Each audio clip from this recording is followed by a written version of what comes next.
nama-nama tadi, dan juga mungkin sedikit cara kita akan mencontohkan jadi beberapa contoh riwayat bacaan mereka ini sedikit demi sedikit, tetapi hari ini gilirannya yang kita rencanakan tadi kita dahulukan dari Mekah, nanti baru ke Madinah. Walaupun urutan kependuduk dari pada kitab ini adalah Madinah dulu baru Mekah.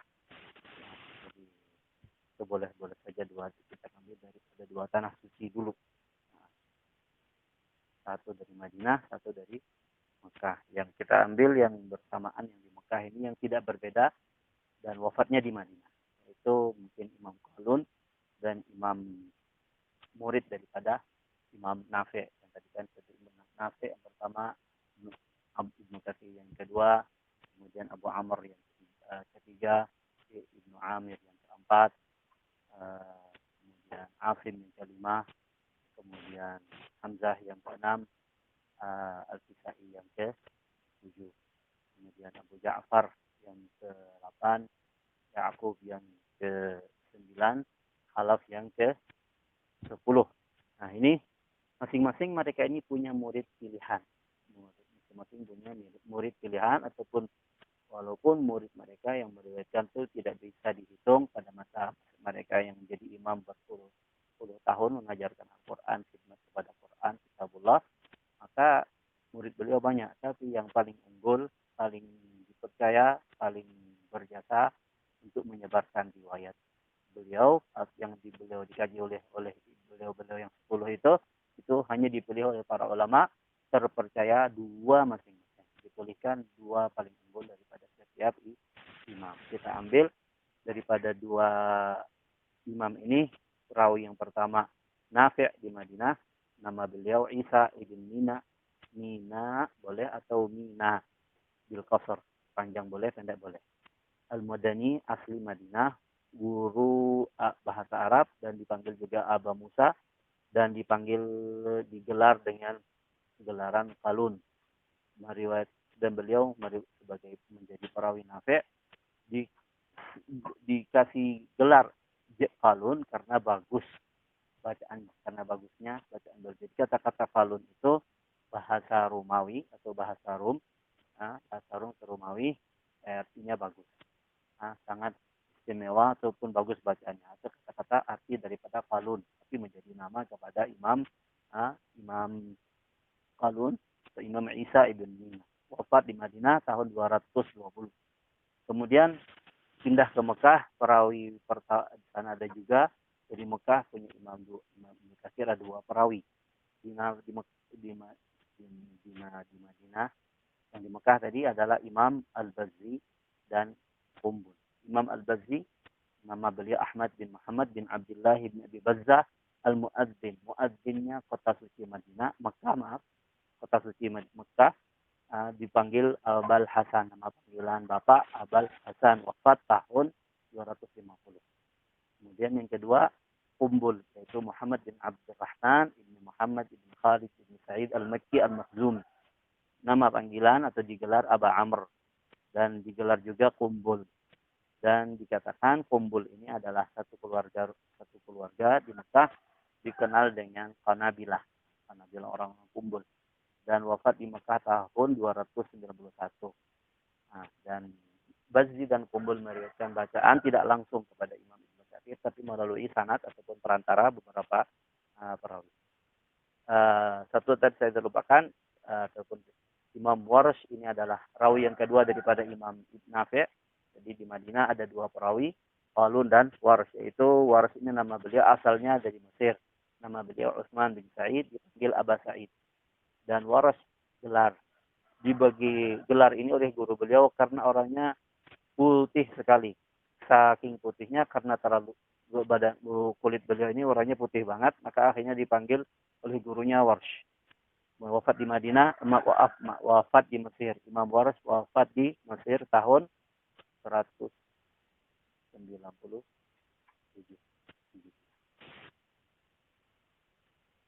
Allah, silakan. Ini sudah selesai.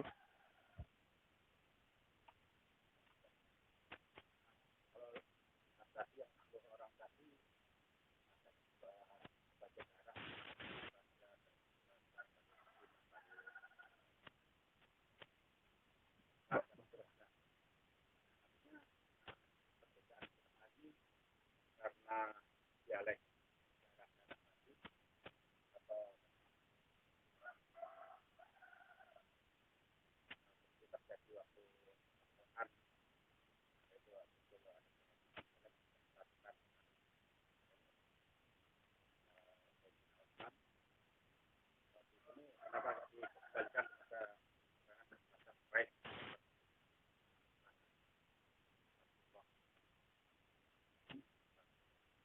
Makasih Pak Haji.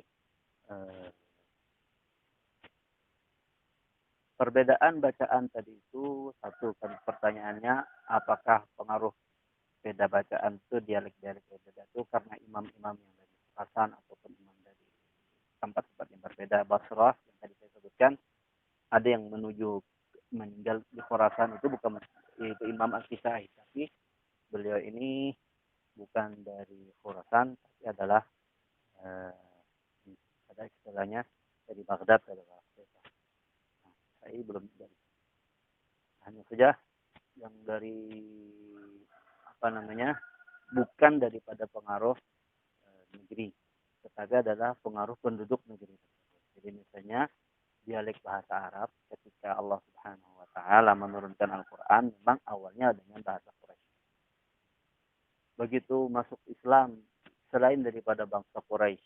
Jadi karena Arab ini berbangsa-bangsa dan bersuku-suku sama dengan kita juga bersuku-suku dan berbangsa. Banyak sukunya, banyak bangsanya. Arab itu sendiri sama dengan bangsa-bangsa yang lain. Sukunya banyak, bangsanya juga pun berbeda. Sehingga percakapan mereka, walaupun semuanya namanya bahasa Arab, tapi ada perbedaan. Jadi saat Quran diturunkan dengan bahasa Quraisy, tentunya orang Quraisy membacanya dengan gampangnya. Karena turun kepada mereka dengan bahasa yang sudah tidak asing bahasa mereka sehari-hari. Tetapi kesulitan bagi bangsa yang orang Arab yang ada di sekeliling kota yang di luar daripada Quraisy, mungkin Yaman, mungkin dengan Tamim, mungkin dengan yang di utara Mekah, Madinah, mungkin dari yang di selatan. Nah, itu semuanya atau mungkin lagi yang di timur dan di barat, Irak misalnya. Itu berbeda dialeknya dengan Mekah. Maka akhirnya Allah Subhanahu wa taala kirim Jibril lagi untuk meriwayatkan ataupun mengajarin riwayat sesuai dengan bangsa selain bangsa Quraisy. Nah, waktu itu mereka bangsa-bangsa yang selain Quraisy pun juga bahasa Arab dan asli Arabnya tidak bukan dari istilahnya karena pengaruh masukan orang asing ke negeri mereka sehingga ada perubahan dalam bahasa, enggak. Memang asli dari bahasa mereka sendiri dan itu memang karena luasnya bahasa Arab. Akhirnya datanglah Jibril ataupun Allah perintahkan Jibril membawa bacaan Al-Quran ataupun lafadznya, cara mengucapkan dialeknya sesuai dengan daerah mereka itu. Nah, dan begitulah seterusnya sehingga menjadi mudah pula bagi seluruh bangsa Arab untuk membaca Al-Quran sesuai dengan daerah mereka. Tetapi sesudah masa generasi awal ini, bahasa itu jadi karena mereka juga ketika masuk Islam hijrah ke Madinah. Jadi semua penjuru Arab ketika mereka hijrah ke Madinah, akhirnya campur di Madinah ini. Bermacam-macam dialek ada di situ dan mereka nggak bisa dihapus untuk langsung harus bahasa orang Quraisynya juga pindah ke Madinah. Ketika pindah di Madinah, jadi di Madinah ini menjadi bisa dikatakan kalau dia pasar bahasa Arab. Di mana-mana ada Arabnya. Karena dengan Islam hijrah karena kampungnya waktu itu belum ada yang belum masuk Islam. Satu orang ketemu dengan Rasulullah waktu pergi haji, waktu ketemu Rasulullah waktu di mana dakwah, dengar masuk Islam, setelah dia masuk Islam ataupun dengan utusan yang Nabi utus. Mereka hijrah ke Madinah, begitu hijrah di Madinah, maka otomatis ngumpul banyak dialek. Nah, yang mereka ini sudah terbiasa mulai sejak kecil punya dialek seperti itu. Akhirnya Allah Subhanahu wa taala untuk memberikan kemudahan turunkan sesuai dengan dialek mereka lagi sampai disebutkan yang disebut dengan sab'atu ahruf, tujuh macam dialek. Walaupun itu kata-kata ahruf itu banyak perbedaan apa yang dimaksud dengan 7 huruf. Tapi untuk 7 qiraat lain lagi. 7 qiraat ini ataupun 10 qiraat ini adalah para imam, muncul imam-imam ini untuk mempelajari di mana dialek yang sahih, dialek yang mutawatir, dialek yang bersanad nyambung bersambung pada Nabi, kemudian sesuai dengan bahasa Arab yang fasih atau yang lebih fasih daripada bahasa Arab yang ada yang terfasih. Nah, maka tiga itulah syarat qiraat. Terkumpul daripada ulama-ulama yang mengkaji. Nah, ulama ini ada yang datang dari asal Asfahan, dari Farsi, ada yang asalnya dari Mesir, ada yang asalnya juga dari bukan dari Mekah semuanya. Yang dari Mekah, ada yang dari Madinah, kayak Kalun misalnya dari Madinah. Tapi waras dari Mesir. Terus juga apa namanya Nafi imamnya. Itu dari Farsi malahan, tapi menjadi imam besar di Madinah. Guru Quran di sana. Karena setelah beliau waktu itu tertawan orang tuanya, beliau masuk Islam, anaknya menjadi guru besar. Karena beliau kan tabi'in. Bapaknya tawanan daripada orang-orang yang tadi Farsi di apa namanya setelah diislamkan, akhirnya mereka pun jadi ulama-ulama besar dari dalam bidang Al-Quran. Nah, beliau ini yang berjasa berkhidmat, maka akhirnya dinisbahkan bacaan itu kepada para imam tersebut. Sebagaimana halnya mungkin juga hadis dari Nabi, tetapi yang dikenal malah riwayatnya Imam Bukhari. Bukhari Muslim orang Khurasan dua-duanya. Daerah yang daerah sana, jadi tidak termasuk daripada orang bangsa Arab. Tapi karena mereka telah memberikan umurnya khidmat masa hidupnya untuk agama, untuk Al-Quran, untuk hadis, akhirnya dinisbahkanlah hadis-hadis Nabi kepada tempat asal mereka itu. Wallahu a'lam.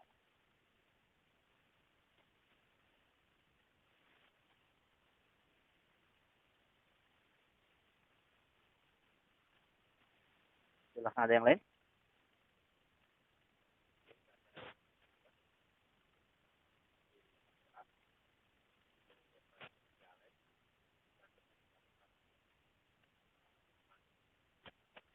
Nah, penyatuan itu hanya penyatuan dari segi tulisan. Satu.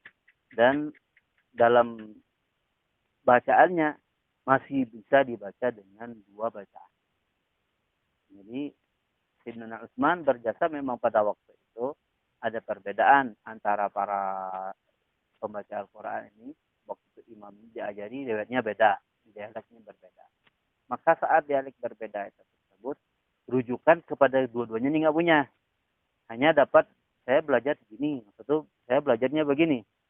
Nah, jasa Sayyidina Utsman membikinkan dokumentasi untuk kedua-duanya. Nah, terus ketika ada dokumentasi itu sehingga tidak perlu berselisih karena dua-duanya daripada Allah Subhanahu wa taala, daripada Nabi sallallahu alaihi wasallam, hanya dialeknya berbeda. Kamu dapat dari mana ini? Riwayat daripada siapa? Enggak ada cerita pada waktu itu karena enggak ada tulisan. Maka Sayyidina Utsman ketika mendokumentasi itu, akhirnya ini bisa dibaca dengan begini, berarti memang dua boleh dibaca dua. Itu jasa yang telah beliau buat ya, boleh. Jadi bukannya istilahnya harus semuanya kepada dialek Quraisy tidak, tapi saat ketika dialek yang lain itu tidak ditemukan sanadnya yang sahih yang mutawatir, itu tidak ditemukan ataupun tidak ada riwayat yang sahih yang mutawatir dari dialek selain Quraisy, maka akhirnya ditetapkan kembali kepada dialek Quraisy. Tetapi saat ada riwayat dialek Quraisynya A, dialek Madinahnya B, dialek itu hanya terjadilah beberapa bacaan ya, yang ada tersebut. Dan itu tidak bisa dihapus. Sebabnya kalau menghapus itu berarti kita akan ditiadakan itu meniadakan bagian daripada Al-Quran. Karena itu turun daripada Allah Subhanahu wa taala. Nah, itu beda dengan dan Al-Quran, dialek ataupun qiraat ini semuanya sumbernya daripada Allah Subhanahu wa taala. Tidak ada yang ijtihad. Beda dengan fikih. Kalau fikih ada pendapat ulama berijtihad ngambil walaupun dalilnya daripada Quran Sunnah, tetapi hukum tersebut adalah kesimpulannya daripada usaha ulama, usaha atau dinisbahkan kepada imam yang berijtihad tersebut. Tapi kalau qiraat murni riwayat, ternyata ditemukan di riwayatnya sahih, ternyata juga mutawatir dan bahasanya fasih, maka ditetapkan sebagai qiraat salah satu bagian wajah ataupun cara untuk boleh dibaca Al-Quran dengannya. Nah, maka itu perbedaannya dan itu salah satu nikmat besar daripada Allah Subhanahu wa taala untuk memberikan kemudahan kepada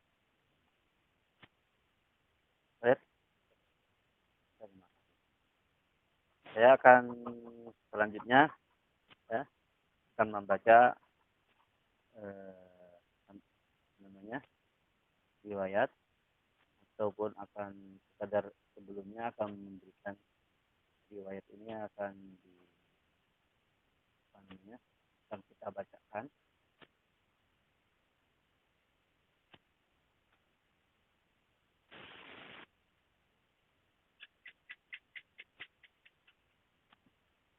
Bacaan yang rencana tadi saya baca adalah riwayat Qiraat Imam Ibnu Katsir daripada riwayat Kesempatan saya sudah punya Qurannya, yang nantinya ada sedikit perbedaan, dan nanti akan kita bahas satu persatu kaidah bacaan daripada imam dan riwayat-riwayat ini.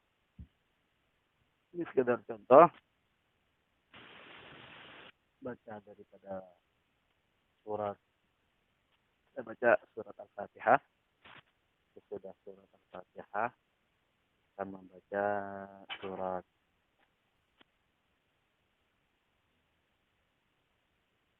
Al-Mulk, juga boleh kita baca setelah baca Al-Fatihah. Sekedar kaidah ringkas perbedaan. Jadi yang tidak ada berbeda berarti sama dengan riwayat Imam Hafs yang kita biasa baca. Berbeda maka nanti perbedaan itu akan kelihatan dari perbedaan bacaannya. Nah, dalam kaidahnya Imam Ibnu Katsir, bacaan beliau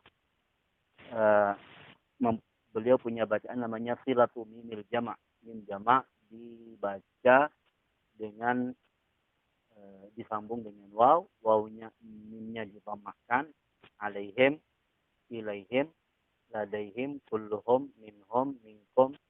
Ini dijadinya minkumu, ilaihimu, ladaihimu, alaihimu, lakum, dan seterusnya. Yang kedua, khusus Imam Kumbul, kita akan baca yang dari Kumbul ini, beliau membaca as-sirat yang ada di Al-Fatihah dibaca dengan sin. Jadi orang-orang yang tidak mampu membaca Fatihah dengan shotnya yang benar, bacaan shotnya masih terlalu tipis ataupun karena tidak bisa mengistilakan menaikkan lidahnya ke langit-langitan, maka dia boleh ngikutin bacaan Imam Kumbul ini dalam bacaan Ihdinas Shirat, tetapi disempurnakan dengan mim jamaknya. Dan dalam Fatihahnya bacaan Maliki dibaca oleh Imam Ibnu Katsir dan adalah pendek tanpa alif sesudah mim, Maliki. Jadi baik, saya akan baca dari awal, nanti baru ke surat Al-Mulk bagaimana.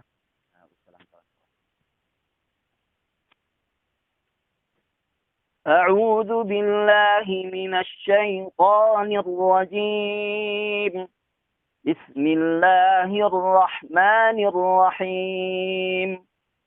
الحمد لله رب العالمين.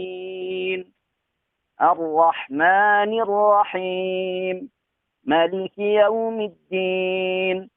إياك نعبد وإياك نستعين. اهدنا الصراط المستقيم. صراط الذين أنعمت عليهم غير المغضوب عليهم ولا الضالين.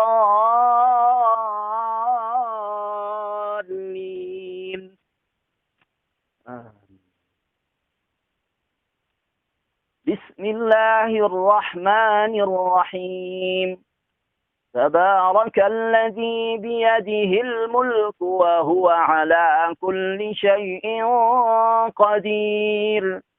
الذي خلق الموت والحياة ليبلوكم أيكم أحسن عملا وهو العزيز الغفور.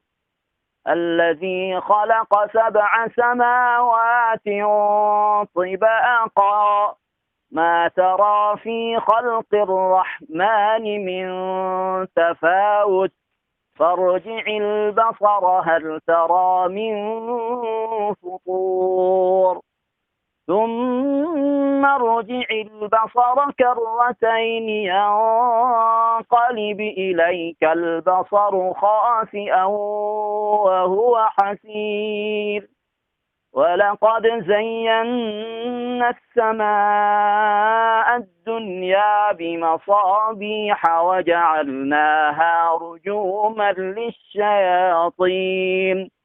وجعلناها رجوما للشياطين وأعتدنا لهم عذاب السعير وللذين كفروا بربهم عذاب جهنم وبئس المصير إذا ألقوا فيها سمعوا لها شهيقا وهي تفور تكاد تميز من الغيظ كلما ألقي فيها فوج سألهم خزنتها ألم يأتكم نذير قالوا بلى قد جاءنا نذير فكذبنا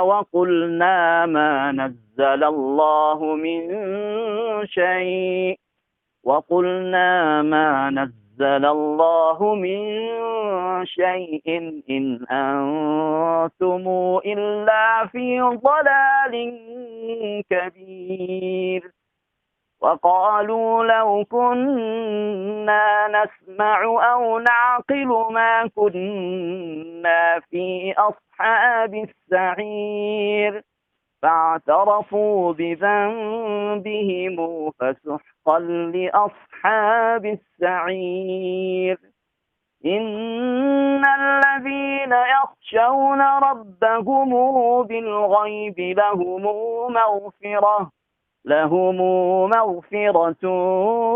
وأجر كبير وأسروا قولكم أو اجهروا به إنه عليم بذات الصدور ألا يعلم من خلق وهو اللطيف الخبير هو الذي جعل لكم الأرض ذلولا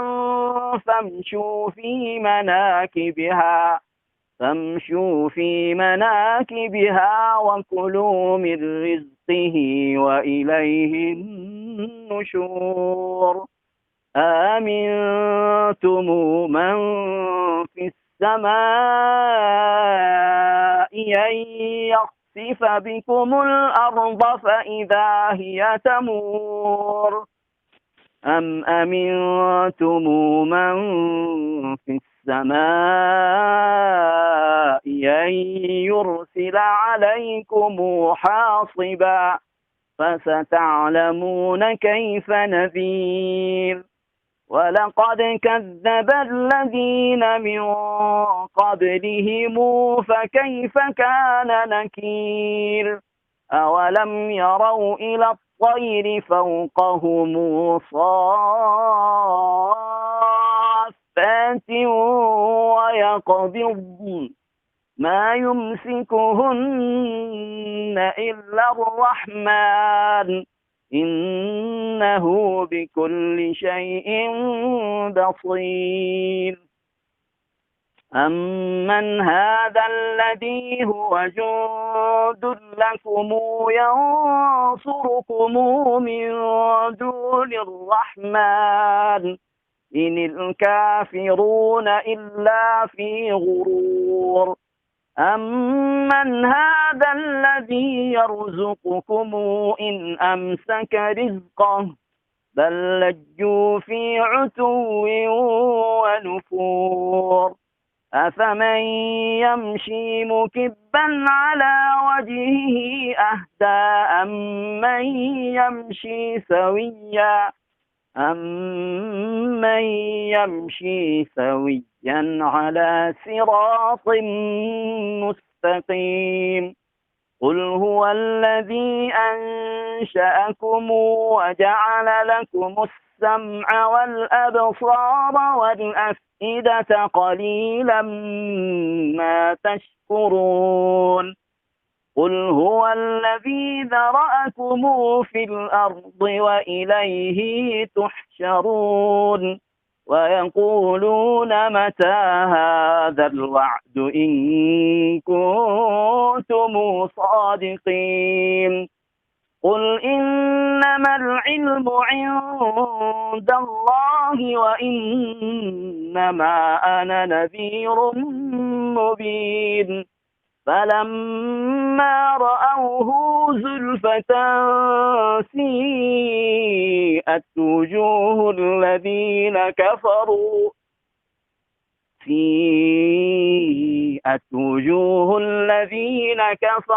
وقيل هذا الذي كنتم به تدعون قل أرأيتم إن أهلكني الله ومن معي أو رحمنا فمن يجير الكافرين من عذاب أليم قل هو الرحمن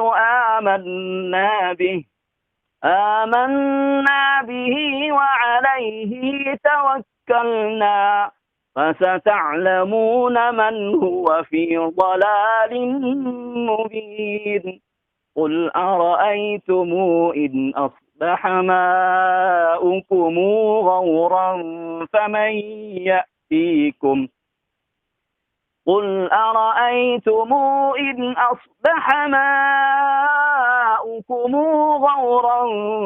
فمن يأتيكم بماء معين الله صدق الله العظيم. Sekian bacaan ataupun contoh bacaan daripada Imam qiraat Ibnu Katsir dengan riwayat Imam Qumbul rahimahullah taala. Ada beberapa hal yang berbeda, tapi yang tidak berbeda berarti sama. Pada perbedaan tersebut yang mungkin tidak susah sebetulnya mempelajarinya, asal ada tulisannya dan cara membaca yang tertulis. Demikian pertemuan ini. Mungkin ada yang mau bertanya sebelum kita tutup.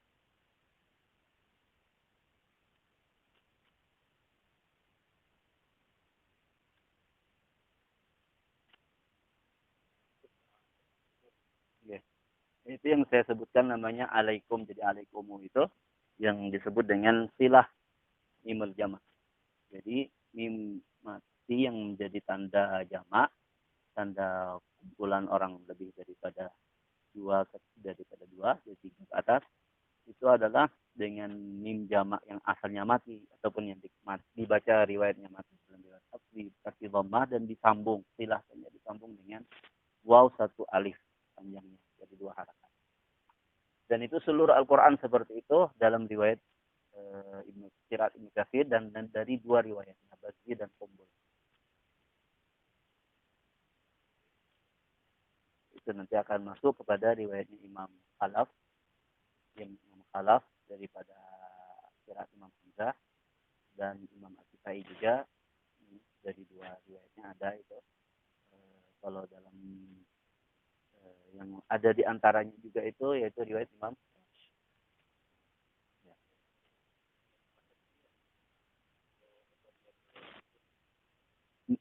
mim jamak disambung dengan waw, setelah mimnya didhammahkan dipanjangkan dua harakat. Kemudian tadi ada ha yang dipanjangkan juga, yaitu beberapa tempat yang tadi kita baca. Itu ada namanya silatu ha. Haknya dikasih yang dhammah dikasih waw, yang kasrah ditambah dengan tambahan ya. Jadi dipanjangkan bacaan dhamir haknya ditambah dengan kalau ha yang kasrah ditambah ya, yang dhammah ditambah waw. Semuanya juga dua harakat. Jadi ada dua silah mim sama silah ha. Itu dua dhamir ha dan dhamir selain.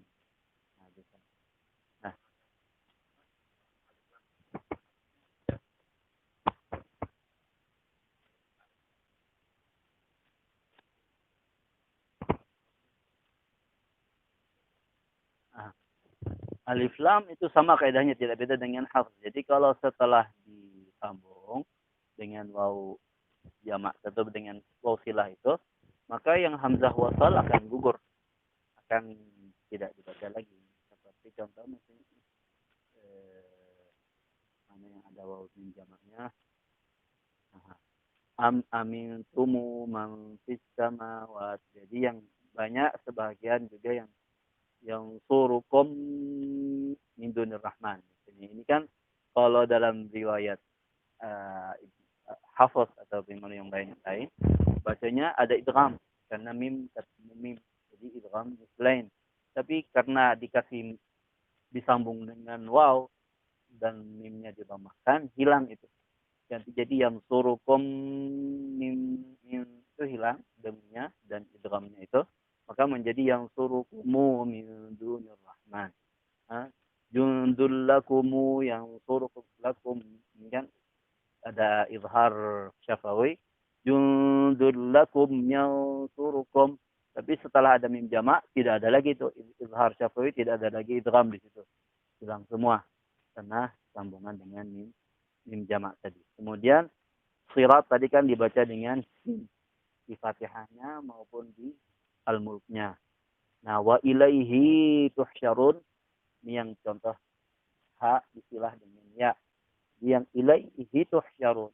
Wa ilaihi tuhsyarun huwa alladhi dara'akumu fil ardi wa ilaihi tuhsyarun, bacanya itu yang dibaca oleh Imam Hafiz, ilaihi tuhsyarun di bacaan Imam Kumbul dari Ibnu Katsir adalah ilaihi tuhsyarun ditambah ya, satu alif, dua harakat juga. In kuntum shadiqin, izhar in kuntum shadiqin. Tapi kalau yang seperti awijharu bihi asirru qaulakum qawlakumu awijharu bihi innahu, ini sama, tidak ada perbedaan. Kemudian perbedaan yang lain dalam riwayat Imam Ibnu Katsir adalah beliau semuanya kasar.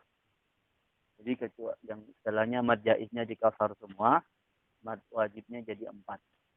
Mad wajib hanya 4, mad jaiz adalah kasar.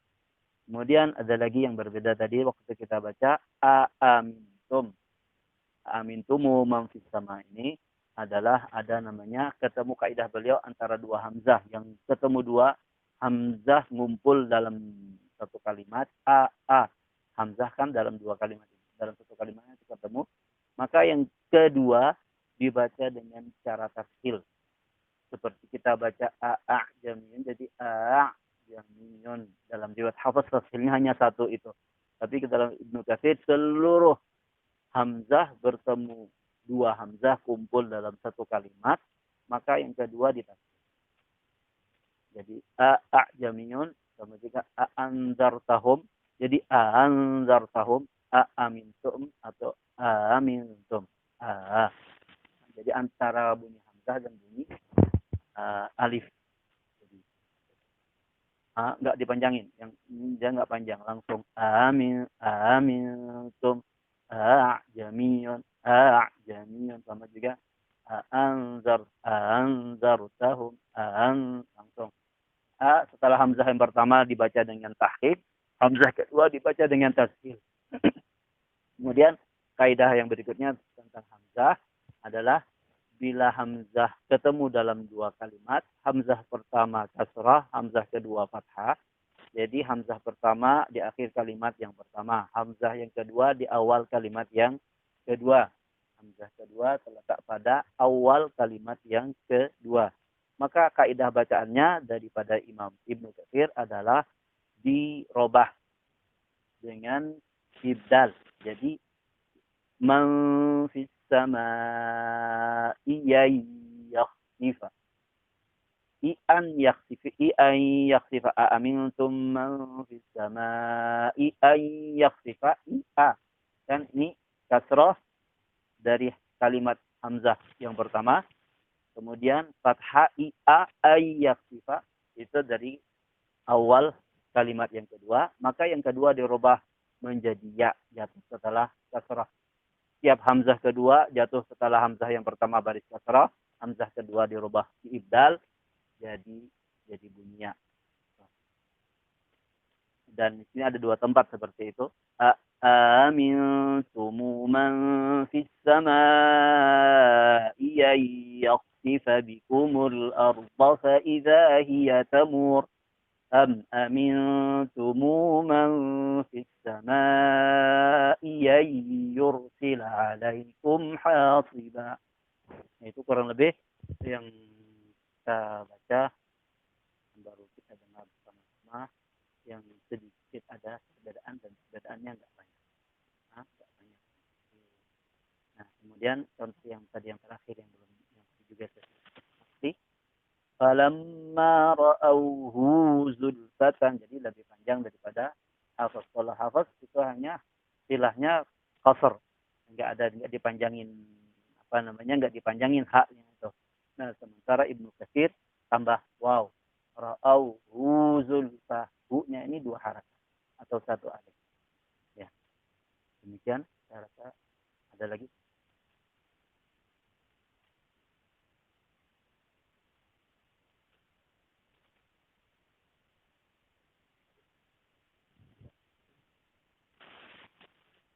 Jadi penting mengumpulkan dua riwayat.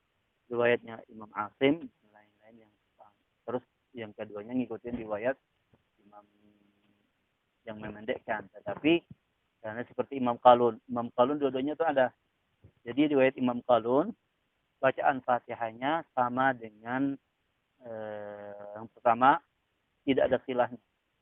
Tidak ada, tapi bacaan beliau pendek juga malikinya. Jadi bacaan mungkin kepada Imam Qalun yang tanpa silah dan tanpa mim jamak.